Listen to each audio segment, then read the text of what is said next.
12th of November gradually approaches. Governor Godwin Obaseki's administration winds down, while Senator Monday Okpebholo, the governor-elect, sets to assume office as the state governor. Today we'll be taking a look at the task that lies ahead for the incoming administration of Senator Monday Okpebholo. Warm welcome on the program, Political Insights on VOS TV Nigeria. Jude Aweke is my name. We are joined here in the studio by a legal practitioner in Benin City and its environment. It is Barrister Ehigiato. Barrister Ehigiato, once again, welcome. Thank you, Jude, for having me. Good afternoon, Nigerians. You've been part of us here in VOS. And, yes, of course. It's a pleasure to have you once again. Thank you. We're taking a look at the incoming administration of Senator Monday Okpebholo. Yes. Yes. What do you think is the task that lies ahead for him? Well, a lot work to be done. The governor-elect is a very focused man. I follow the campaign, bit by bit. And when you take a very good look at his person and the sort of work he has done, do not forget the service senator. Yes. It's really, really very encouraging. And he's also one of those men who has so much vision. I've listened to his electoral campaign, and I also have a view of his manifesto. They have a 5-point agenda, which basically, focus on education, infrastructure, healthcare, security, and women and youth empowerment. And I also take agriculture. So the agenda alone, the 5-point agenda alone, gives us focus that he knows what he's doing. And it's also a lead way for we to have a redefining society, redefining capital letters. And for us, we look forward to having him as governor. We are also very glad that he's already aware there is a huge task ahead. And the death insurance campaign, the focal point actually is on the people. Because government is by the people. Talking about Section 14 and that Constitution, saying that sovereign power belongs to the people. A government must be able to represent the interests, the yearnings of the people. And any government that doesn't do that is on its own self-jabbering. But we are very hopeful. The expectation is very high. The hope is there that the incoming government of Edo State, led by District Senator Monday Okpebholo, will do the needful and bring cement to the Edo State citizens. Barrister Gabriel, yes. Do you think there is really much work for Senator Monday Okpebholo, to do? All the outgoing governments had already laid the foundation? Well, government is continuous. Yeah. It's continuity. There's no vacuum in government. What government does over time is that when a new government comes in, when a new administration comes in, you have to have a blueprint and do a comparison and see what the outgoing government must have done and all of that. And see what they can build on, the legacies they can build on and build on it. The policies they have to strike away, they have to strike it away. Because every government has its own vision. Every government has a goal and all of that. But for me, as a social activist, I will encourage that the incoming government should not play politics of bitterness at all. We have had situations, even in other parts of the world, where a new administration comes into power and they seek to destroy the legacy of what the immediate past government, have created. So we admonish the incoming government in Edo State to take a look at the legacies, the foundations that have been laid by the outgoing government and build on it and see that to develop on it in order to bring the most needed development to the people. So for me, it's a government that is civilized. I just told you that the incoming governor is a senator, a serving senator, and the deputy is also a serving member of the House of Reps. So both of them in the National Assembly, I don't know what it takes to have a government. With the various legal battles Yes. challenging his electioneering victory, Yes. how is he going to really manage governance with all of these? And we also want to know what's the status of the legal battle, because we've seen the political parties, Yes. usually the PDP and APC, following the process. Well, it's a normal phenomenon, you know. When people are aggrieved, they sense to pour their emotions and all of that. Of course, the parameters of certain legal issues are being determined by court. And when you do things outside court, then you are taking laws into your hand. For me as a lawyer, I don't want to preempt the court, because the prophecy of what the court will do is what we call the law. So we leave it for court to decide. But be that as it may, while the cases are in court, it is expected that parties must maintain status quo in order not to create anarchy, in order to create social nuisance.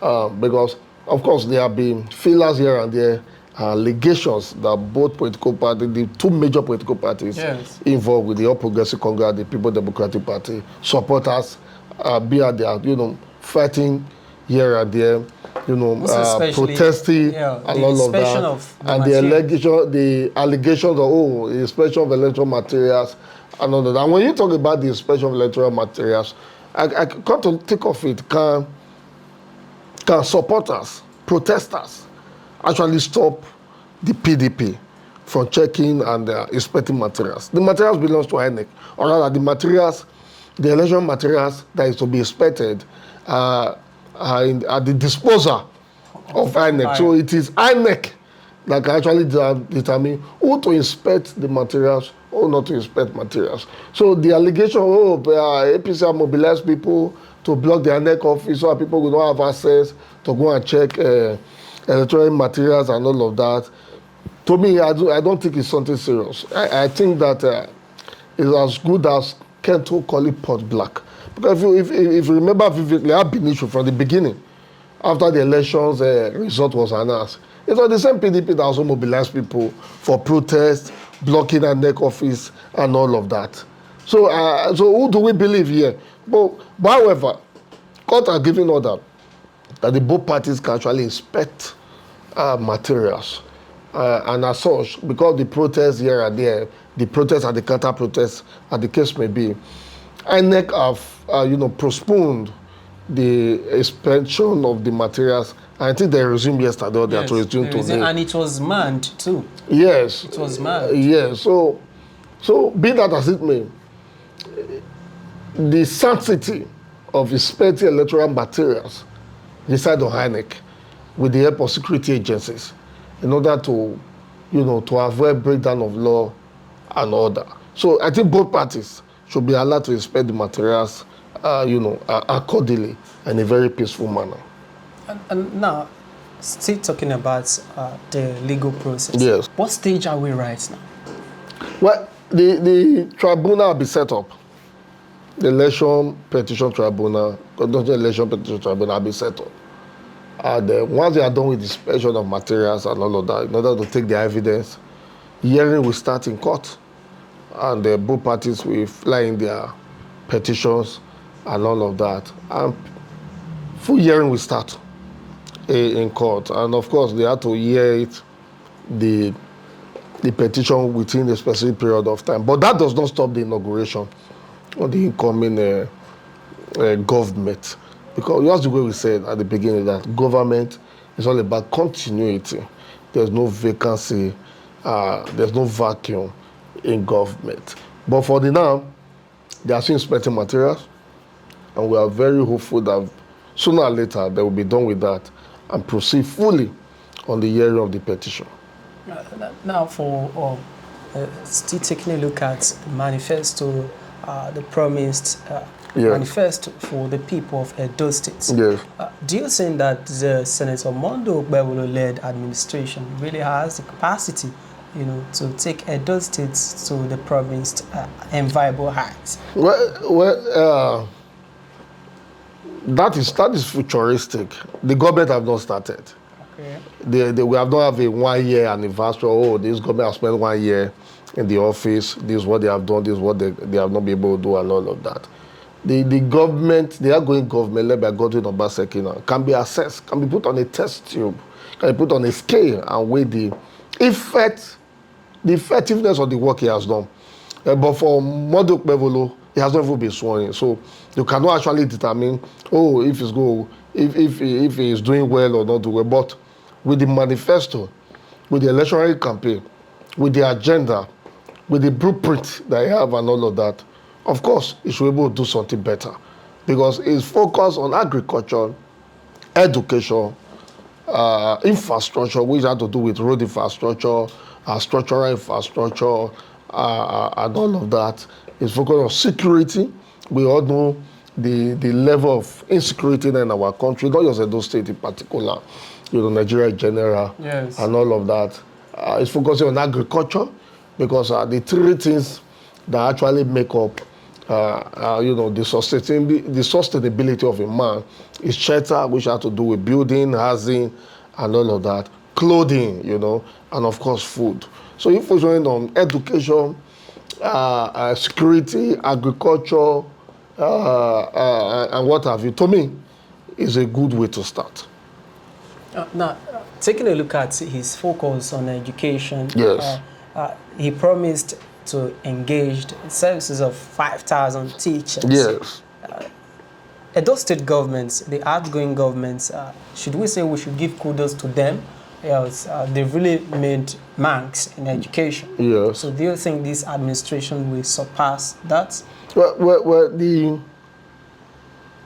we talk about education, I think the current government, the outgoing government, came with a synonyms of what they call Edo best. Edo best. A lot of persons have been saying it's Edo worst. I didn't want to tell that lie, because I speak as a reasonable man. Yes. Even if I have some level of political affiliation, I try as much as possible to be very cordial in my analysis. The government have actually tried, no doubt about that. But I think in terms of, in law what we call corporate governance, the digitalization of the civil service, the government have actually tried, taking us away from the analog system that we were used to. Yes. That today you can take a file, you don't need to take a file from Ministry of Work and go to Ministry of Education. You don't need to carry a file and search for file from Ministry of Finance, to Ministry of Justice, and the case may be. They have a central code and a central website where they communicate. You can actually send a mail from Ministry of Youth Affairs to Ministry of Gender Issue and Women Affairs, stresslessly. And to me, that is very commendable. Another thing was that, the government also took advantage of the single treasury account introduced by Goodluck Jonathan.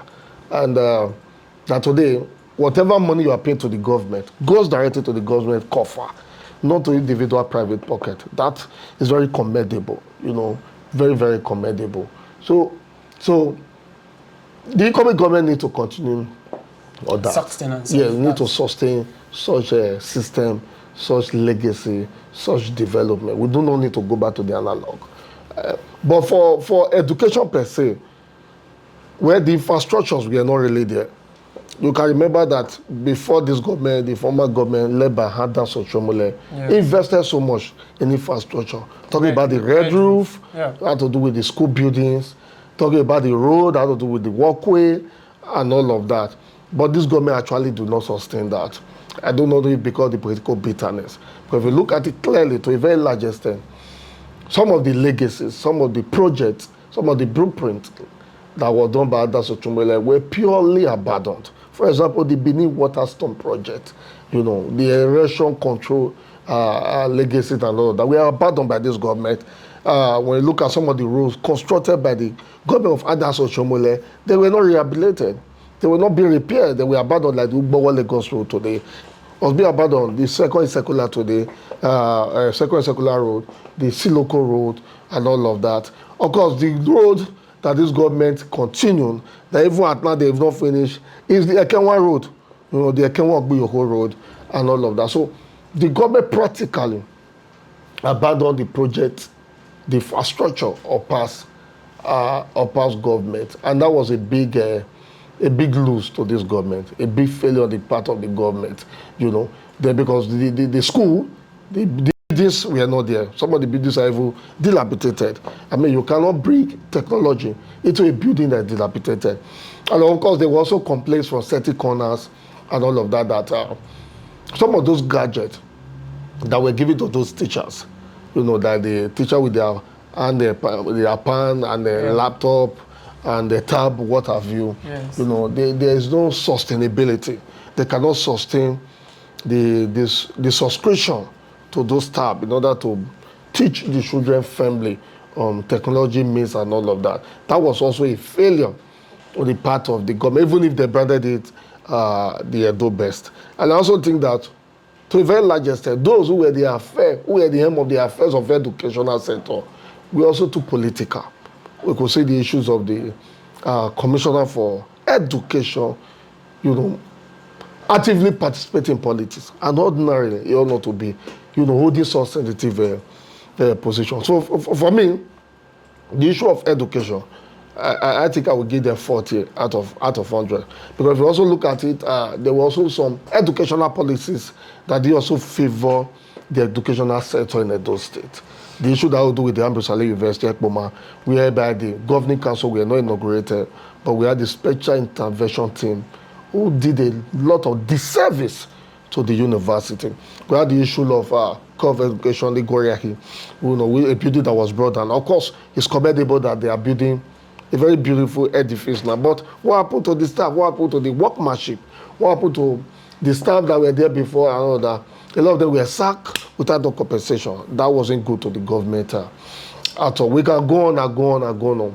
Yeah, the government have its own good side, the also have its own bad side. But I think on the scale of preference, where you put it, the government, they actually did so much. Because there were also a lot of promises that were not fulfilled, like the Gelegele Seaport, Yes. like the issue of the airport at the Edo North, and the issue of the Malaysia University of Innovation, and all of that. All of these were just hope, the sky that we never achieve. I think that also offended the people, and it was also a very bad mark on the government. But by and large, government is all about continuity. And we're very hopeful that the government, the economic government by Okpebholo will do so much. There is really a whole lot of work for him. At least there should be synthesis. Yes. Yeah. Yes. So now, that aside, there are insinuations in some quarters that the incoming administration's team will be based on reward and not merit. Reward and not merit. Well, for that, yes. That some persons who work for the party, who work for the electionary victory of Senator Mondo Okpebholo, and they did so simply because Governor Godwin Obaseki, the outgoing governor, did not reward them when they worked for him. Well, I keep saying it, on media that when the politician is in power, it speaks for the interest of the government. It defends the government. But when the politician is out of power, it becomes a political activist. Yeah. When you check those who have decided to toe that lie, a lot of them are out of power. They're out of power because power is transit. A government must definitely favor some certain persons over the other. Over time, it has been like that. It's a normal phenomenon in politics. People work to ensure that this government come into power, and they expect a reward by way of appointment, by way of contract, or what have you. It's normal. It's normal. It's normal everywhere in the world, But one thing that we do not, people do not like, let me use that, people do not like, is when some certain persons have worked for you to enable you support and all of that come into power, and then the day you abandon them. You are not bringing foreigners, bringing persons who were never at the, on board. At the beginning, you are not bringing them into the system. I think that's what actually offends people a lot You know. So, but saying, oh, the government has so many mouths to feed and all of that. What happened? The government provide jobs. Can we say, oh, the government has so many mouths to feed? What we need is job. What people need is job. What people need, what a contractor needs is a contract. What the teacher needs is a good classroom and good salary paid and all of that. So I do not believe that, because there are so many persons on party A against party B, and then we have so many persons to feed, there will be little or nothing for the governor to work. It doesn't work that way. When if the government come into power, some of the way you reward party men, is by what? Contract. Oh, we want to control schools. Oh, like we are building about 200 schools in Okpebholo local government area of Edo State, for example. Who are those contractors? You must look for those who are more party men to give those contractors. They built the schools and they also make profit and they also pay tax to the government. But by the time you start bringing people from Malaysia, bringing people from Dubai, or in the name of, oh, these are technocrats, they become insultive to the people. I'm a practicing lawyer, and to a very large extent, I handle several issues on different fields, on maritime law, on criminal litigation, on civil litigation, on property law, on investment policy law, and what have you. And maybe I spent 10 years practicing here in the city of Benin.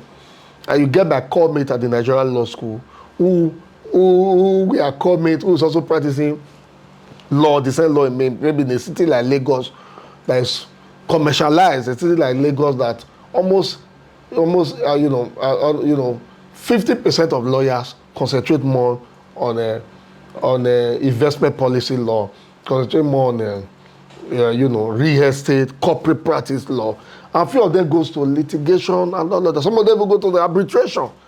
So because he lives in Lagos or I live in Benin, you say he's a technocrat. And I'm not a technocrat.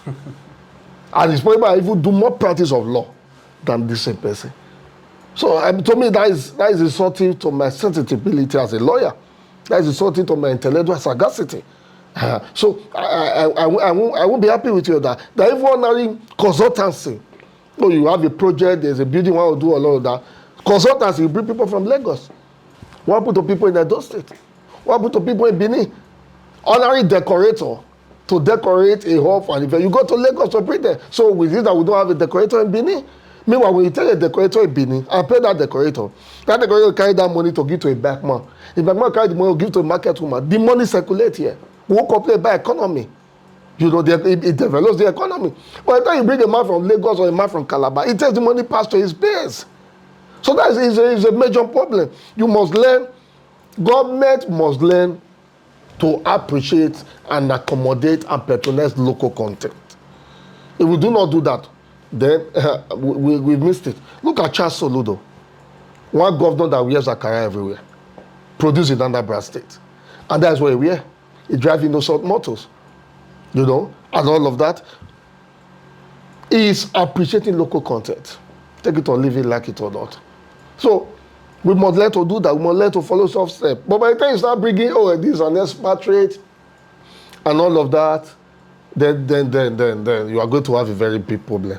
Because governance is all about the people. A governor does not become a governor by himself. People must help him to become governor. People must help him to power. And he needs the people to work and all of that. So basically, whatever a government is doing, the focal point must be developing the people. And by the time you rule out the people, then there is no government. But should that be at the expense of merit? Well, depending on what you call merit. I have always believed that in thousands of expertise, there are those that are of the first class level. I mean, if there's a bad engineer in Benin, it doesn't make all of them bad engineers. If there's a bad engineer in Okpebholo local government, it doesn't mean there's a bad engineer in Odiongo. So, to leverage on the excuse of, we need expert, we need technocrat, then there's this African man mentality. When people does not live in a circulated environment, oh, they believe, oh, they are expert. There's a belief we have now that people abroad are making money than people in Nigeria. There's a belief now, oh, people abroad are living a well more social life than in Nigeria. But most of the time, when you do the comparison, people abroad are only, what they have is your social security. And where those social security? That when a person collapses now, there's a likelihood that when you take it to the nearest hospital, it may survive. But in the Nigeria case, that social security is not there. It's not there that when somebody collapses now, if you take the patient to the nearest hospital, it may survive. It's not there at all. But most people that live abroad do not have a social life, do not have a personal life. They are just working. Yeah, the money is needed. Of course, it is because of the money they're actually working. And it's because of the money they actually went there. Because they actually need the money to sustain themselves back home in Nigeria. But there are some kind of policies and kind of businesses you do. You make good money. And you still live your life. Of course, I also understand the fact that we have built this, this class over the years of how people live their life. Oh, this is a big man, this is a top class, this is a middle class, and this is a lower class. But I also think to some extent the economy is actually showing it to a lot of us now. Ordinarily, if we have a very stable economy, we should be able to live a life on an average and live a very well-curated life and all of that. But, of course, an average black man is a greedy man. And that is why we are having all of this. So for the issue of technocrats, oh, this one did that. No, it doesn't work. Okay, there's somebody in this government, I don't want to mention his name, who have never participated in the politics, who have never even voted. He has a diploma in engineering from one of the universities in the United States. And you are telling me he's a technocrat over a man that has PhD, who we can practically see his work. Practically, we are seeing it over the years. We can verify his work. And you are telling me, oh, that man is a technocrat because he has a diploma in engineering, design engineering, somebody have a PhD, I love that. So that comparison offends people a lot. It doesn't just make sense. It doesn't. And I think that was one of the things that actually have, offended the people against this government. The signing of MOU, when Adam Sochomle was in power, it didn't say MOU to construct road. Ordinarily, when I was growing up, not that he was when I was growing up, MOU, it was the way it stands, Memorandum of Understanding. It's just to create an agreement between two parties and to create the basis of sharing. If I want to do business with you, there must be memorandum. Memorandum alone doesn't even mean your business. There are some kind of document we draft as lawyers and to calm the both parties' mind down and not to put their mind, on the range and on the fear basis. We put what we call a memorandum on a very simple term. You do not need so many memorandum, but you agree with me, this government became a bulk of memorandums, for almost everything. And we have little or nothing to show for it. I keep saying it and I will say it again, without no apology. That this government focus mainly on sectors that seems to generate more revenue to the government. And the government is not about that. Government is about the people. Government is all inclusive. This government focus on the civil service. It focus on the education, okay, to a very large extent. Focus on the judiciary. And people are saying, oh, he built the High Court. Go and look at the High Court, it's happening. Of course, he needed to build the High Court because it gets a lot of revenue for the High Court, from the Edo State Judiciary. During Oshomole's time, as simple as affidavit was just 200 naira. But Obaseki time became 400 naira. And to pay that 400 naira, you need to pay an extra 100 naira to be able to pay the 400 naira as charges. So it means that you are paying government to pay them. And you say it shouldn't build the judiciary, it shouldn't build the High Court. It will. Because during Oshomole and all of that, before now, there's a bank called Heritage Bank opposite the High Court building where you go in and make payment. That bank also provides employment for people. As a matter of fact, it almost became the Edo State government bank.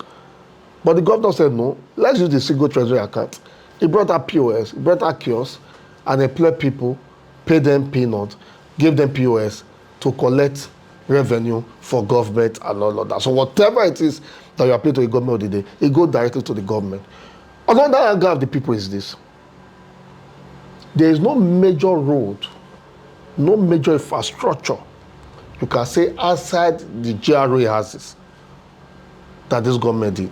I mean, today when you're talking about Anders Ochomle, you can talk about the Secular Road. You can talk about the Okpebholo Lagos Road. You can talk about the Siloko Road. But when I ask, what road can you actually mention with Governor Obaseki Road? Maybe one or two. It's not enough. And another thing that's also getting people so offended is that the revenue, the federal allocation account that we are getting has increased. And the work we are getting is very minute. I mean, a government that gets nothing less than 16 billion every month should be able to do something reasonable. Oh, you say, oh, there's no insecurity. We needed a security outfit. You organize a Edo State security network and all of that. And you allow them to fund themselves. By way of philanthropic justice. You allow them to buy their arms. You allow them to run their own business without paying them.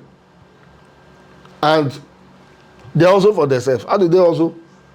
When people want to have parties and all of that, you meet them and say, we want you to provide with security. You pay so amount. Oh, when they are the way doing their checking and all of that, people just give them tips and all of that. And you want them to survive on that basis. Okay, now they are be disbanded. Whether legally or illegally. But the harms are still with them.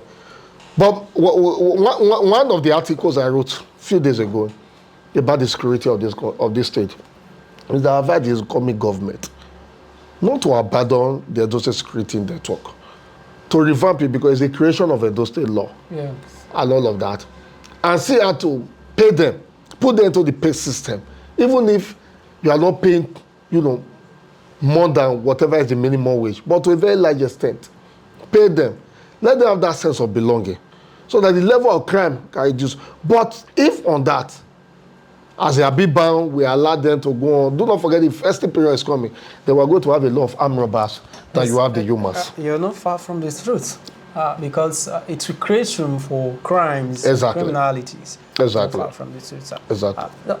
You've spoken well. You've been able to highlight some of the issues that we're taking a look at. Now we'll be talking with Barrister Gabriel Higato, a legal practitioner in Benin Metropolis, on the task ahead for the incoming administration of Senator Monday Okpebholo, which begins 12th of November. So we'll take a short break, we'll return, we'll conclude the program. Stay tuned.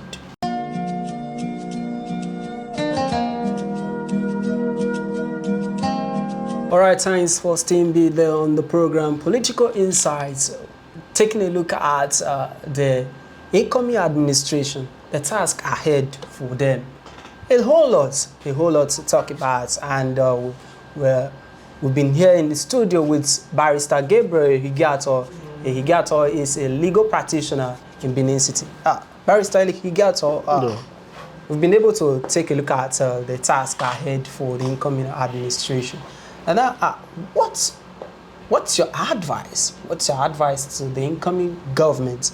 Because the people are kind of saying that there should be sportsmanship, try to ensure inclusive governments, try to meet with the parties, the opposition parties, and see a way they can take a look at their manifestos and see some of the issues, some of the promised agenda that can be infused into his administration.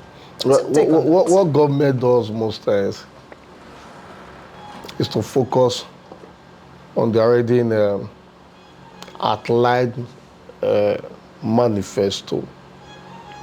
I do not think that this incoming government need to have a combined force with the outgoing government. None at all.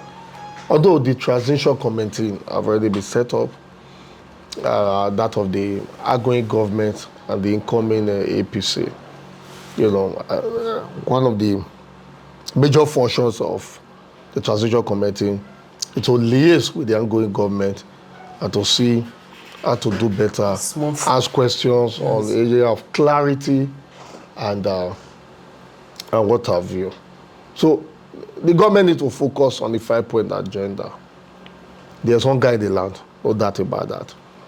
Where, over time, one of the campaigning promises of Peter Obi was that Nigeria needs to move from a consuming nation to a producing nation. Because when you actually produce, you cease to relax more, you cease to gain more, you cease to have more control, and all of that.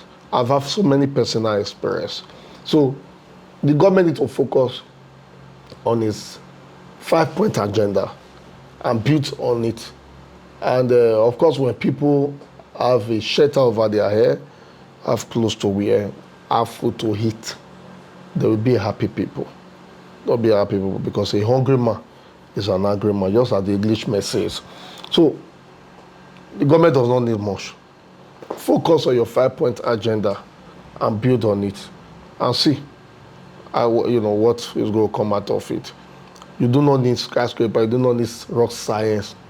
You do not need to be very verbose in your promises to the people, because that is one of the problems this outgoing government had. There were a lot of verbosity, trying to create what does not exist, trying to be, what we call over superiority of, overhyping. You're trying to hype things that, narrative that ought to be as simple as it is. You're trying to just like the industrial park. You clear a whole land, put tent canopy, put AC. I bring a vice president, who was not just a vice president, but a professor of law. He was a professor of law, a pastor, and a senior advocate of Nigeria, to come and inaugurate. And before you know it, became an honorary grant. And you say you are building a industrial park. There's no one block there. You lay foundation stone. Until now, there's no building or such.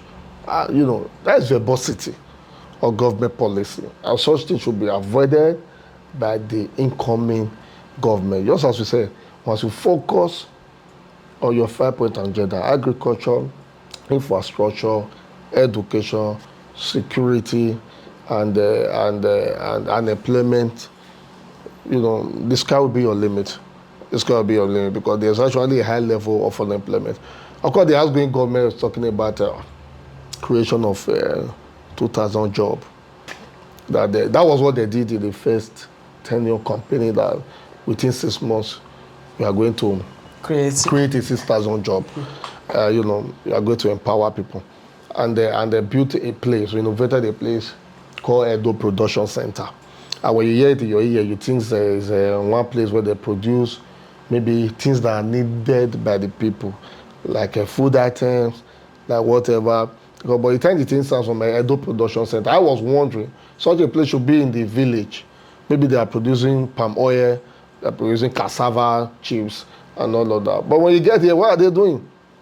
You innovated the place, put a signboard, Edo Production Center. Partition stores, give it out to shoemakers, shoe mender, to mend their shoes. Give it out to tailors, as shops, to sew clothes for their customer. Give it out. So you call it Edo Production Center. And so my question, what are they now producing? You have built a shopping complex where people rent shop, and their shoemaker is there, tailor is there, people that picked rubber. Artisans, that picked plastic and grind plastic. You give them shop, and you are saying it's a production center. I mean, it doesn't make sense. Those states in one state that I know very well, to a very large extent, in our political landscape, have become very enlightened, politically and otherwise. The level of socio-political awareness have increased sporadically. And we can no longer be cheated or play here and there. An average Edo man is an intelligent man, and he knows the truth of direction, or rather direction of truth. So the government should not be over verbose in its policy. Make a simple policy that is to affect the people. And of course, focus more on small and medium scale enterprises. It will actually go a long way, because we have petty traders who do not have loan to rejuvenate their business. But the government should focus on that. It will be good. The other day, The local government chairman of Oredo, Yeah. you know, Tomo Baseki, visited the urban market that were raised down by fire for a long while now. But the governor promised to build. But until now, there's nothing of such. So it was just the Oredo local government chairman that is trying to do succor to it. And Model Okpebholo have also said that whenever it comes, it's going to start with that for the people of Oredo. They went to a crystal market that was burnt. Promised the traders 100 million naira. They'll never be 100 million naira. They didn't sit on their face. They didn't sit with their eyes. And there'll be protests here and there. And you went there and I put one very big poster. I put the picture of the market space you were trying to build. And when you look at that market space, you're going to build a shopping mall, not a marketplace. Because the picture that is there already shows that by the time they are done with such building, the petty traders will not be able to rent those shops. We don't be able to rent those shops. You do not sell meat in a shop, even if you are trying to modernize it. Yeah. You sell it at a public marketplace. And all of that. So Nigeria have not of recent, I've been seeing a signboard of Edo Connect or Edo Net that Edo Wi-Fi is coming to Edo, Wi-Fi is coming to Edo, and they will go out 24 hours free internet services. Come on. Come on.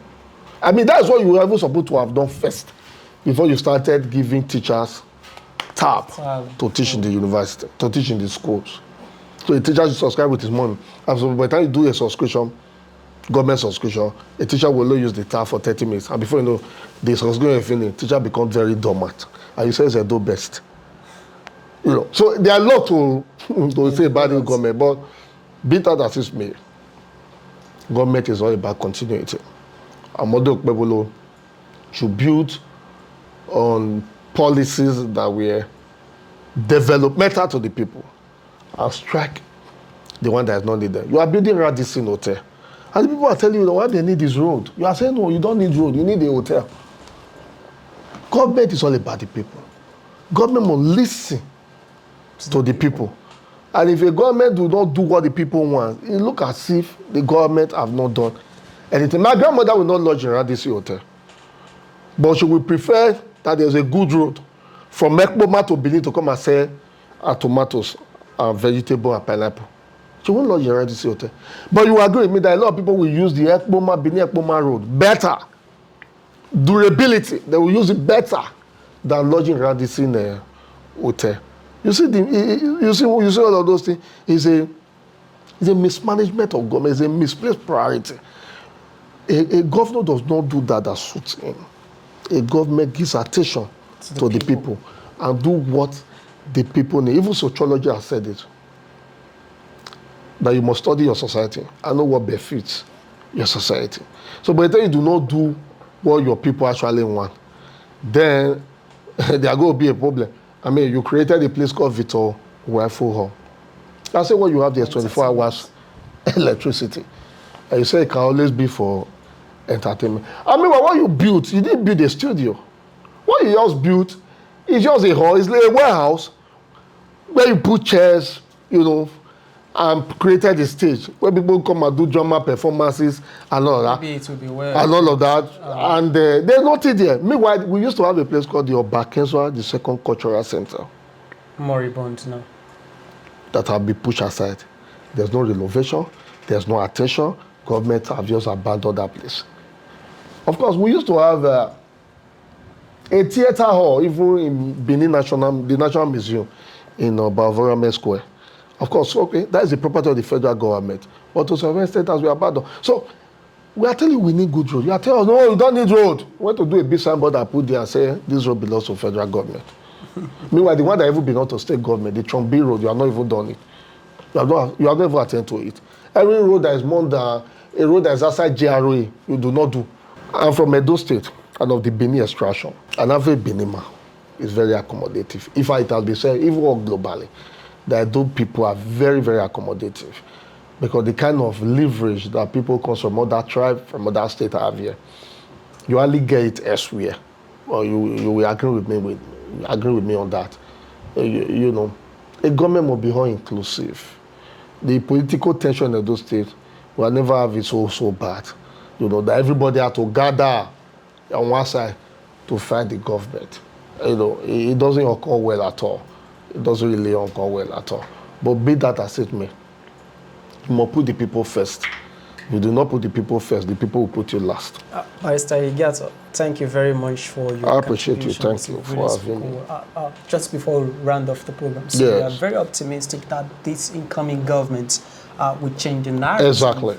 No doubt about that. The states. No doubt about it. If he doesn't also do well, we'll come and criticize him. I will protest. We wish him well. We expect that his administration. In fact, we wish him a better fruitful administration ahead. Exactly. And we expect that his promised good governance will be a reality. Thank you. Thank you. Thank you very much for joining us on the program. I appreciate you. Thank you for having me. That is the size of the program today. Thanks for watching. Bye for now. Don't forget to stay tuned to VOS TV Nigeria. Subscribe to our channel to get updates. Bye for now.